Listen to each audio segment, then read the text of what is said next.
জানো বন্ধুরা, এই যে চাউলগুলো ভিজাইছি, 4.5 কেজি 5 কেজির মতন চাউল আছে, ভিজাইছি। মাঝে মাঝে কুটি, আমি কুইটা রাখা দেই।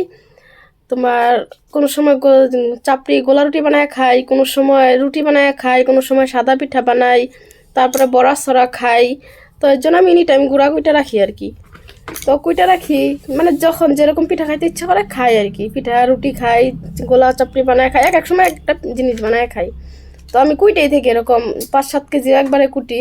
তো এই তারিখে কি হয়েছে, এই তারিখে চাউলটি ভিজাইছি। এই চাউলটি ভিজানোর পরে মানে তোমাদেরকে কি কমু, ফার্স্টের দিনকা যখন মানে চাউলটি ভিজাইছি, ভিজানি মানে আগের দিন সকালে দুপুর টুপুর টাইমে ভিজাইছি। ভিজানির পরে তারপরের দিনকার সকালবেলা আমি মানে শুকা দিচ্ছি। তো হালকা একটু শুকাইলে পরে উঠাইয়া আমি মিক্সিতে গুঁড়া গুটি। তো ঠিক আছে, এবারও তাই। বিশেষ করে চাউলগুলো যখন মানে দুপুর টাইমে উঠায় ফেলাইছি, আমরা 11টা 10টার দিকে শুকা দিছি, দুপুর 2টা 2:30টার মধ্যে উঠায় ফেলাইছি। মানে এই পুট করে একটু হালকা ঝরঝরা করছি কইরা, মানে যাতে হালকা ঝরঝরা হয়, জল জল যাতে না থাকে, আবার ক্যাতক্যাতা ভিজাও যাতে না থাকে, তাহলে সে গুঁড়াটা হবো। তো ঠিক আছে, আজকে মানে ওদিনকে উঠাইছি। উঠানোর পরে গুঁড়ো তো হয়ই না, মানে ভিতরে না কীরকম দরকাসা ভাব ধরে গেছে, এরকম মানে ভিতরে একদম শুকায় মশমশা, উপর দিয়া মানে উপর দিয়ে নরম হয়ে রয়েছে। তো ঠিক আছে, তো গুঁড়া হয় না। তারপর আমি আরেকদিন ভিজাইলাম, তারপরের দিন রাত্রে আবার ভিজিয়ে রাখলাম, তারপর দিন আবার শুকা দিছি, তাও গুঁড়া হয় না, ভিতরে এখন শক্ত হয়ে রয়েছে। তারপর দিন আবার ভিজাইছি, আবার উঠে শুকা দিছি, তাও দেখি গুঁড়া হয় না।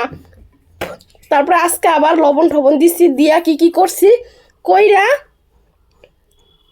আবার শুকা দিছি। শুকা দেওয়ার পরে হালকা দেখি আজকে একটু মানে কুটা যাইতেছে গুঁড়াগুলা। তাহলে তুমি ভাবো, তাহলে বন্ধুরা ভাবো, মানুষে বলে কিছু করে না, মানুষের নজর খারাপ না, মানুষের কিছু করে না, তাহলে এটার মধ্যে কিছু হয় না। তোমরা ভাবো তো, আমি এমন না যে আজকে করতেছি নতুন, আজকে না, আজকে আমি 4 দিন যাই, আজকে 5 দিন ধরে আমি এই চাউলটি নিয়ে ভুগতাছি।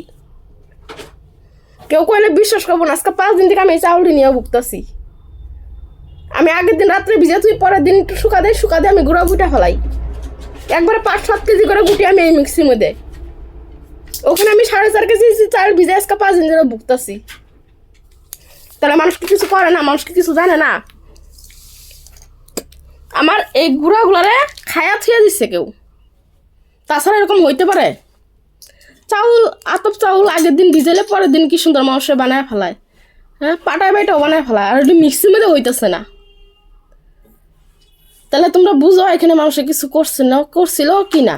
তো লবণ সবন দিছি, আরও কি করছি কইরা এই যে আজকে তাও অল্প করতে পারতেছি, তাও অনেকগুলো কুচি থাকবো আর কি। তো কুচিগুলো পরে ভিজাই বাইটা ফেলামু, একটা কিছু বানায় খায়া ফেলামু। হালকা অল্প স্যানস্যান হয়ে গেছে, কিন্তু গুঁড়া কুটার পরে মুসমুসা করে শুকানির পরে মনে হয় থাকবো না, তো জানি না ঠিক আমি। তো দেখো মানুষ কি করতে পারে, মানুষ চাইলে অনেক কিছু করতে পারে।